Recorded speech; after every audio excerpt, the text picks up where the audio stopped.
Film का आगाज एक खातून टेली से होता है जो बच्चों के खेल के मैदान में झूले पर अकेली बैठी उदास नजर आती है। इसके बाद वो अपने घर वापस आती है जहां अपने बेटे सैम की तस्वीर को खामोशी से देखती है, उसकी इस्तेमाल की हुई चीजें संभालती है और फिर टीवी पर उसकी पुरानी घरेलू वीडियोस देखने लगती है। बाद में वो अखबार के कई टुकड़े देखती है जिनसे मालूम होता है कि सैम 14 माह पहले एक हौलनाक तैयारा हादसे में जान की बाजी हार गया था। ये भी वाज़ेह हो जाता है कि टेली आज तक अपने बेटे की मौत के गहरे सदमे और नाकाबिले बर्दाश्त गम से बाहर नहीं निकल सकी। बाद में जब टेली घर से निकल रही होती है तो उसे अपने शौहर जिम का फोन आता है। जिम तजवीज़ देता है कि वो इस रात बाहर जाकर खाना खाएं, लेकिन टेली इनकार कर देती है। पहली फुर्सत में निकल। फोन पर बात करते हुए भी वो मुसलसल अपने जिम और सैम की खानदानी तस्वीर को देखती रहती है, फिर आखिरकार फोन बंद कर देती है। घर से बाहर निकलने के बाद उसकी मुलाकात अपनी दोस्त एलियट से होती है। दोनों कुछ देर बातचीत करते हैं जिसके बाद टेली वहां से आगे बढ़ जाती है, लेकिन फिर एक अजीब बात होती है जब टेली ये भूल जाती है कि उसने अपनी गाड़ी कहाँ खड़ी की थी। खुशकिस्मती से एक अजनबी शख्स उसकी मदद करने की पेशकश करता है और जैसे ही टेली उसे बताती है कि उसकी गाड़ी सुर्ख रंग की वोल्वो है, वो फौरन उसे बता देता है कि गाड़ी कहाँ खड़ी है। बाद में टेली अपने थेरेपिस्ट डॉक्टर मंथ से मुलाकात के लिए पहुंचती है जहां एक और परेशान कुन वाकया पेश आता है। वो कॉफी का कप उठाने के लिए हाथ बढ़ाती है लेकिन वहां हकीकत में कोई कप मौजूद ही नहीं होता। डॉक्टर मंथ उसे बताते हैं कि आज उसने कॉफी पी ही नहीं, लेकिन टेली उनकी बात मानने से इनकार कर देती है और इसरार करती है कि वो अब भी कॉफी का जायका अपने मुंह में महसूस कर सकती है। इस पर डॉक्टर मंथ समझाते हैं कि गालिबन उसने उनकी कॉफी की खुशबू महसूस की होगी और उसके जहन ने लाशौरी तौर पर एक ऐसी याद बना ली कि जैसे उसने वाकई कॉफी पी हो। इसके बाद दोनों सैम की मौत के बारे में बात करते हैं और डॉक्टर मंस टेली को मशवरा देते हैं कि अब उसे माजी को भुलाने की कोशिश करनी चाहिए, लेकिन ये बात सुनकर टेली और भी ज्यादा गमगीन हो जाती है। इसी शाम वो जिम के साथ डिनर के लिए तैयार हो रही होती है कि अचानक उसकी नज़र सुबह वाली उसी खानदानी तस्वीर पर पड़ती है, मगर इस बार तस्वीर में सैम मौजूद ही नहीं होता। ये देखकर टेली शदीद सदमे में आ जाती है और गुस्से से अपने शौहर पर इल्जाम लगाती है कि उसने तस्वीर बदल दी है। जिम बार बार कहता है कि उसने ऐसा कुछ नहीं किया, लेकिन टेली उसकी बात मानने से इनकार कर देती है, तस्वीर का फ्रेम तोड़ देती है और गुस्से में घर से निकल जाती है। बाद में टेली दोबारा उसी खेल के मैदान के झूले के पास पहुंचती है जहां उसकी मुलाकात एक शख्स ऐश से होती है। Hello, how do you do? टेली उसे पहचान लेती है और बताती है कि उसकी बेटी लॉरेन भी इसी तैयारा हादसे में जान से गई थी जिसमें सैम की मौत हुई थी, लेकिन नशे में धुत ऐश उसे पहचान नहीं पाता और अपनी बेटी का नाम सुनकर भी कोई खास रिस्पॉन्स नहीं देता। फिर वो टेली से कहता है कि वो उसके साथ चले। पहली फुर्सत में निकल। जब टेली उसके साथ जाने से इनकार कर देती है तो ऐश खामोशी से मुड़ता है और रात की तारीकी में अकेला चला जाता है। अगले दिन काम के दौरान टेली अपने और सैम की चंद पोलैरॉइड तस्वीरें निकाल कर देखती है जो एक बार फिर उसे शदीद जज्बाती कर देती हैं। इसके बाद वो अपने बेटे की तस्वीर देखने के लिए फोटो एल्बम निकालती है, लेकिन ये देखकर हैरान रह जाती है कि पूरा एल्बम बिल्कुल खाली है। शदीद परेशानी और गुस्से में वो अपने शौहर जिम के लिए वॉइस मेल छोड़ती है। मारे जाओगे एक दिन। इसके बाद टेली सैम की पुरानी घरेलू वीडियो चलाने की कोशिश करती है, लेकिन पूरी वीडियो मिट चुकी होती है और स्क्रीन पर कुछ नजर नहीं आता। ये मंजर उसे इस कदर तोड़ देता है कि वो बेख्तियार रोने लगती है। बाद में जब जिम घर वापस आता है तो टेली उसे बताती है कि वो अब उसके साथ मजीद नहीं रह सकती, मुझे अपने घर जाना है। और उस पर इल्जाम लगाती है कि उसने उनके मरहूम बेटे के वजूद से जुड़ी हर निशानी मिटा दी है। लेकिन हैरानकुन तौर पर जिम कहता है कि वो वीडियो टेप्स तो हमेशा से खाली थी। कुछ ही देर बाद डॉक्टर मंस उनके घर पहुंचते हैं और टेली को बताते हैं कि उसका कभी कोई बेटा था ही नहीं और सैम से जुड़ी उसकी तमाम यादें हकीकत नहीं बल्कि उसके जहन की बनाई हुई हैं। जिम भी उसे याद दिलाता है कि वो एक बार शदीद मेडिकल कंडीशन का शिकार हुई थी और तकरीबन अपनी जान खो बैठी थी। इस पर डॉक्टर मंस समझाते हैं कि गालिबन इसी सदमे ने उसमें शदीद नफ्सियाती रद्द-ए-अमल पैदा कर दिया है, जिसकी वजह से उसके जहन ने एक ऐसी मुतबादिल जिंदगी तख्लीक कर ली है जिसमें उसका एक फर्जी बेटा मौजूद था। लेकिन टेली उनकी किसी बात पर यकीन नहीं करती और बेकाबू अंदाज में बर्ताव करने लगती है, जिस पर डॉक्टर मंस कहते हैं कि अब उसे अस्पताल में दाखिल करना जरूरी है। अपने बेटे के वजूद का सबूत देने के लिए टेली फौरन वो पोलराइड तस्वीरें निकालने दौड़ती है जिन्हें जिम ने नहीं छुआ था, मगर ये देखकर उसकी आंखें हैरत से फैल जाती हैं कि अब उन तस्वीरों में वो और जिम नजर आ रहे होते हैं जबकि सैम कहीं भी मौजूद नहीं होता। भाई यहाँ पे क्या हो रहा भाई? घबराहट में वो फौरन घर से बाहर भागती है, अपनी गाड़ी में बैठती है और वहाँ से तेजी से निकल जाती है। टेली एक लाइब्रेरी पहुंचती है और 14 माह पहले के अखबारात देखने लगती है, लेकिन वो ये देखकर हैरान रह जाती है कि कहीं भी उस तैयारा हादसे की कोई खबर मौजूद नहीं होती। ये बात उसे पहले से भी ज्यादा परेशान कर देती है। इसके बाद वो अपनी दोस्त एलियट के घर जाती है और उसे सैम के बारे में बताती है, मगर एलियट को भी ये मालूम नहीं होता कि टेली किसकी बात कर रही है। ये सुनकर टेली बुरी तरह खौफजदा हो जाती है। एन उसी लम्हे उसे कुछ फासले पर जिम नजर आता है, जिस पर घबराकर वो फौरन दोबारा अपनी गाड़ी में बैठती है और वहाँ से चली जाती है। बाद में टेली ऐश के घर पहुँचती है, जहाँ वो उसे एक बार फिर नशे की हालत में देखती है। वो उसे बताती है कि वो पहले भी अपने बेटे सैम के साथ यहाँ आ चुकी है, लेकिन ऐश को कुछ भी याद नहीं होता। इसके बाद टेली उसकी बेटी लॉरेन का जिक्र करती है, जो सैम की दोस्त थी, मगर ऐश हैरानी से कहता है कि उसकी कोई बेटी ही नहीं है। फिर वो मजीद बात किए बगैर सोने चला जाता है। जब ऐश सो जाता है तो टेली आहिस्ता आहिस्ता अपार्टमेंट में घूमने लगती है। वो एक कमरे में दाखिल होती है, जहाँ वो दीवार पर लगी वॉलपेपर को खींचकर उतारना शुरू कर देती है। उसके नीचे उसे बच्चों की बनाई हुई कई रंग बिरंग ड्राइंग्स नजर आती हैं। अगली सुबह जब ऐश की आंख खुलती है तो वो टेली को अपने घर में नाश्ता बनाते हुए देखता है और समझ नहीं पाता कि आखिर ये सब क्या हो रहा है। भाई यहाँ पे क्या हो रहा भाई। फिर टेली उसे उस कमरे में ले जाती है जो पहले लॉरेन का था, और दीवार पर बनी हुई बच्चों की ड्राइंग्स दिखाकर कहती है कि ये सब लॉरेन ने बनाई थी। लेकिन ऐश उसकी बात मानने से इनकार कर देता है और कहता है कि ये तस्वीरें तो पहले रहने वाले किराएदारों ने बनाई होंगी। वो गुस्से में आकर पुलिस को बुलाने की धमकी भी देता है। अम्मा बहन पे आ जाऊंगा मैं इनकी। इस पर टेली इसरार करती है कि लॉरेन और सैम एक कैंप में जाने के लिए एक ही जहाज में सवार हुए थे, और इस हादसे के बाद ऐश ने गम में डूबकर शराब पीना शुरू कर दी, जिसकी वजह से उसकी बीवी भी उसे छोड़कर चली गई थी। लेकिन ऐश पूरे यकीन के साथ कहता है कि उसकी कभी कोई औलाद नहीं थी। वो कहता है कि उसे कुछ वक्त चाहिए, फिर दूसरे कमरे में चला जाता है। ज्यादा देर नहीं गुजरती कि पुलिस दरवाजे पर पहुंच जाती है। ऐश टेली से माजरत करते हुए बताता है कि उसी ने पुलिस को बुलाया है, क्योंकि उसके ख्याल में टेली को मदद की जरूरत है।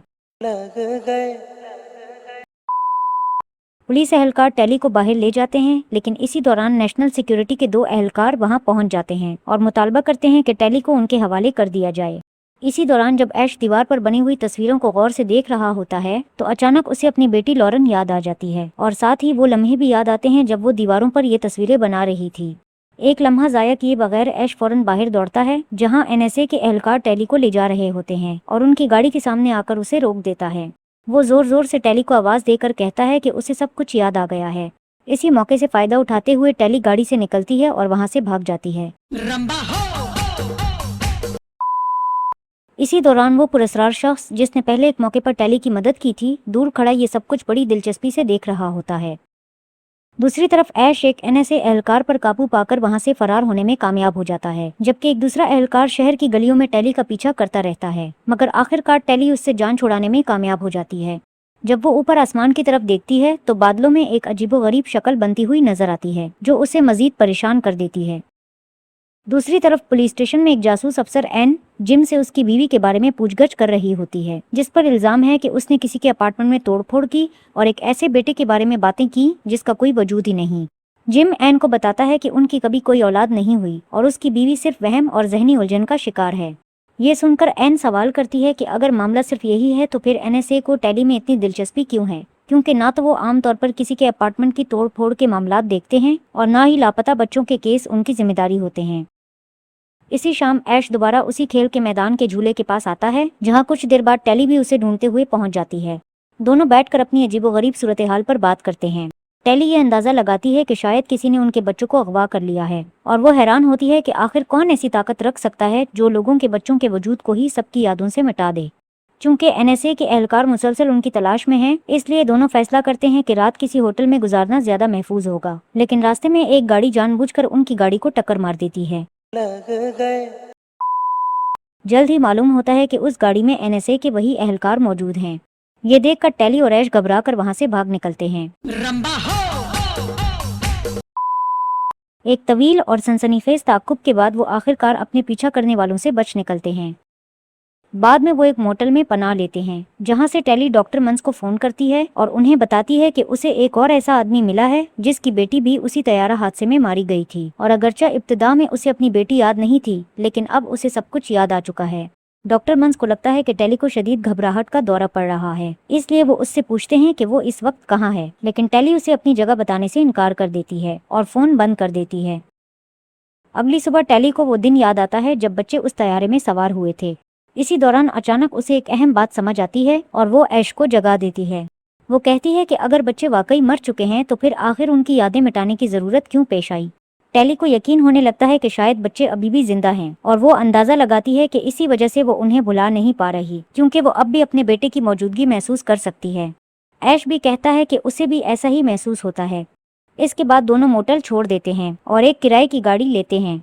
इसी दौरान उन्हें कुछ पुलिस एहलकार नजर आते हैं तो वो जल्दी से वहां से निकलने की कोशिश करते हैं, लेकिन नैन उसी वक्त वही पुरस्कार शख्स जो काफी देर से उन दोनों पर नजर रखे हुए था उनका रास्ता रोक लेता है। जब वो शख्स हटने से इनकार करता है तो उनके पास और कोई रास्ता नहीं बचता और वो गाड़ी चलाकर उसे टक्कर मार देते हैं।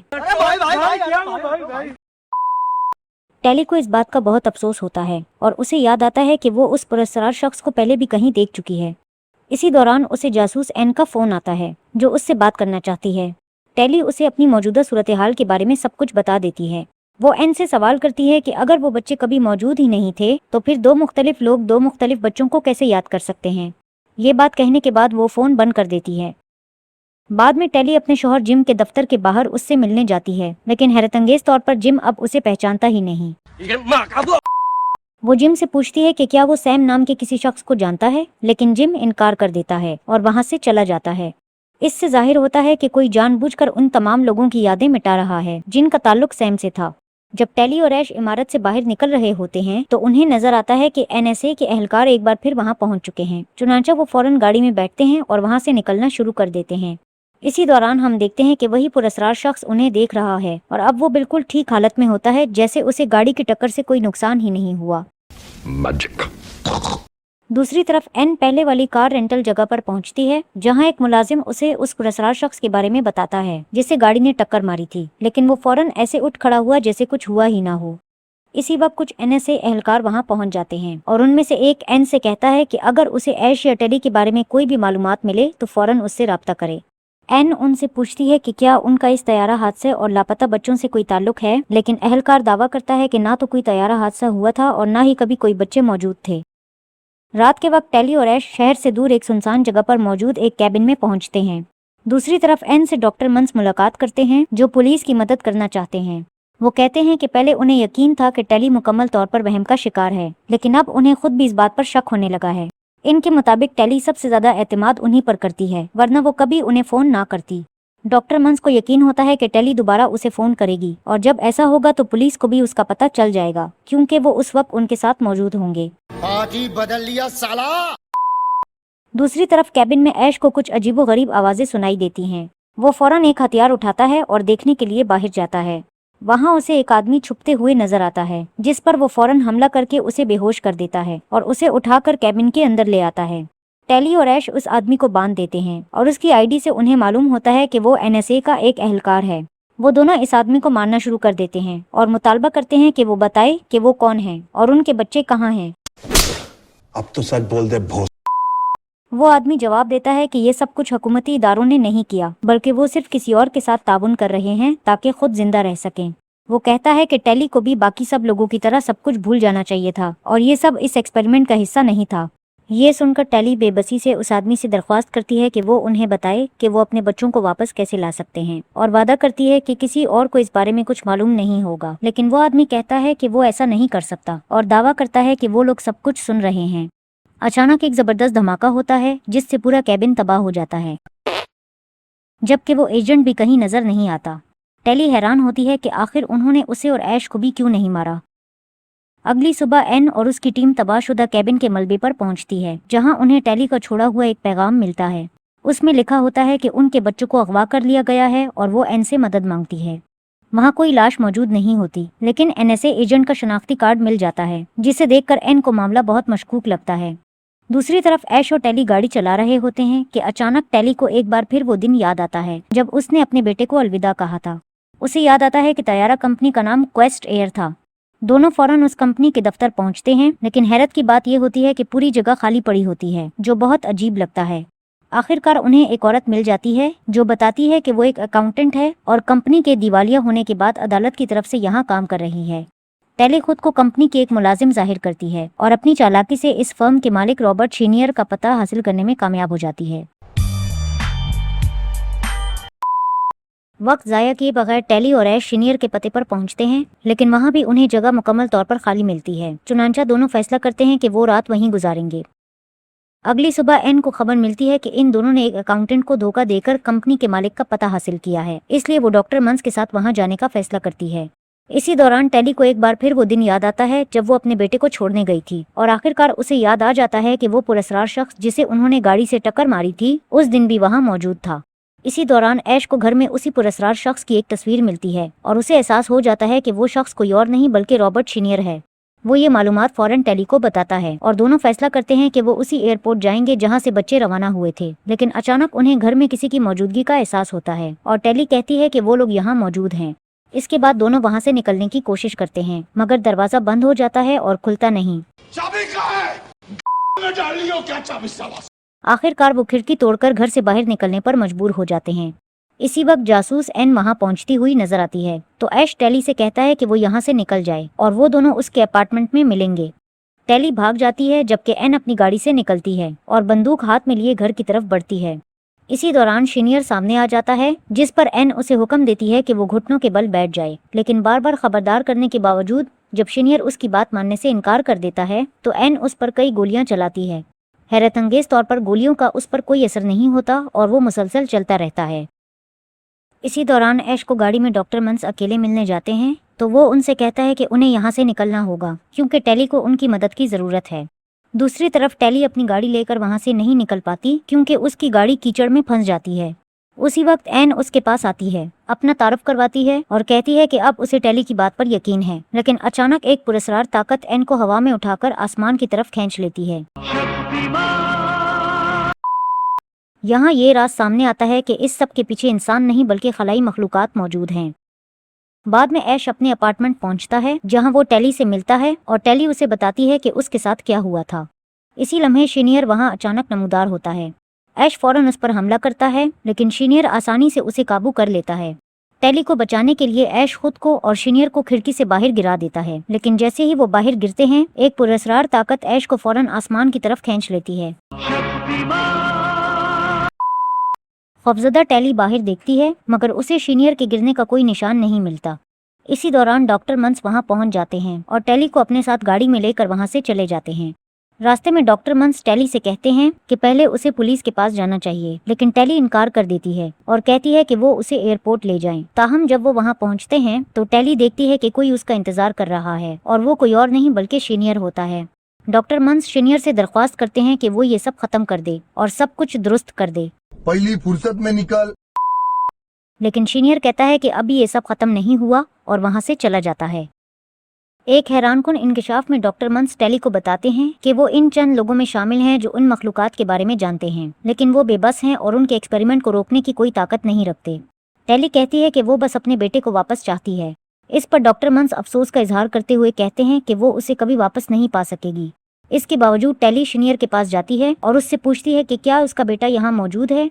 सीनियर इस बात पर उसकी तारीफ करता है कि वो हमेशा अपने यकीन पर कायम रही। कुछ ही देर बाद टेली को दूर से सैम दौड़ता हुआ नजर आता है। जज्बात से भरी हुई टेली भी सैम के पीछे दौड़ने लगती है, लेकिन कुछ ही देर बाद सैम अचानक गायब हो जाता है और टेली दोबारा सीनियर के सामने आ जाती है। वो उससे पूछती है कि वो ये सब कुछ क्यों कर रहा है। इस पर सीनियर कहता है कि किसी को भी बच्चों की परवाह नहीं होती। वो बताता है कि इस एक्सपेरिमेंट का मकसद ये जानना था कि क्या माँ और बच्चे के दरमियान मौजूद गहरा ताल्लुक खत्म किया जा सकता है या नहीं। इस एक्सपेरिमेंट में शामिल बाकी तमाम वालिदैन अपने बच्चों को भूल चुके थे, लेकिन टेली वाहिद शख्स थी जो अपने बेटे को नहीं भूली। यहाँ टेली अपने बेटे को वापस मांगती है और कहती है कि वो सीनियर के लिए कुछ भी करने को तैयार है, लेकिन सीनियर उसे कहता है कि उसे सैम को भूलना होगा, वरना ये एक्सपेरिमेंट नाकाम हो जाएगा और इसकी जिम्मेदारी उसी पर आएगी। ताहम टेली अपने बेटे की यादों को छोड़ने से साफ इनकार कर देती है। इस पर सीनियर गुस्से में अपनी असल शक्ल जाहिर कर देता है और जोरदार चीख मारता है, जिससे इर्द गिर्द शीशे जबरदस्त ताकत के साथ टूट जाते हैं। टेली फौरन खुद को संभालती है और सीनियर से बचने के लिए वहां से भागने लगती है, लेकिन सीनियर उसे पकड़ लेता है और उसका गला दबाना शुरू कर देता है। वो उसे कहता है कि वो अपनी जिंदगी का वो पहला लम्हा याद करे जब उसने अपने बेटे को पहली बार देखा था, जब वो पैदा हुआ था। टेली वो याद ताज़ा कर लेती है, लेकिन सीनियर फौरन वो याद उससे छीन लेता है और उसके जहन से मिटा देता है। फिर सीनियर उससे पूछता है कि जिस लड़के को वो ढूंढ रही है उसका नाम क्या है। हैरत अंगेज तौर पर टेली जवाब देती है कि कौन सा लड़का। सीनियर ये देखकर खुश हो जाता है और वहां से जाने लगता है, लेकिन अचानक टेली को वो वक्त याद आ जाता है जब सैम अभी पैदा भी नहीं हुआ था। इसके बाद उसकी तमाम यादें वापस आ जाती हैं और वो कहती है कि उसका एक बेटा है जिसका नाम सैम है। ये सुनकर सीनियर मायूस हो जाता है। वो अपने आला हुकाम से एक्सपेरिमेंट के लिए मजीद वक्त मांगता है, लेकिन वो उसे नाकाम करार देते हैं और एक पुरस्कार ताकत उसे आसमान की तरफ खींचकर ले जाती है।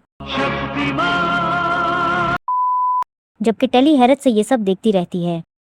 बाद में टेली अपने घर पहुंचती है और खुशी से अपने बेटे का नाम पुकारती है, लेकिन घर खाली होता है जिससे वो मायूस हो जाती है। इसके बाद टेली खेल के मैदान में जाती है और बेचैनी से सैम को पुकारने लगती है। आखिरकार उसे सैम जिंदा और बिल्कुल ठीक हालत में नजर आ जाता है। टेली रोते हुए उसे गले लगा लेती है और फिर दूर उसे लॉरेन भी नजर आती है, जिसे देखकर वो बहुत खुश हो जाती है। इसके बाद वो ऐश के पास जाती है जो झूले पर बैठा होता है, लेकिन वो उसे पहचानता नहीं। चुनांचा टेली दोबारा अपना तारुफ करवाती है और दोनों बैठकर खेल के मैदान में बच्चों को खेलते हुए देखते हैं और यहाँ फिल्म खत्म हो जाती है।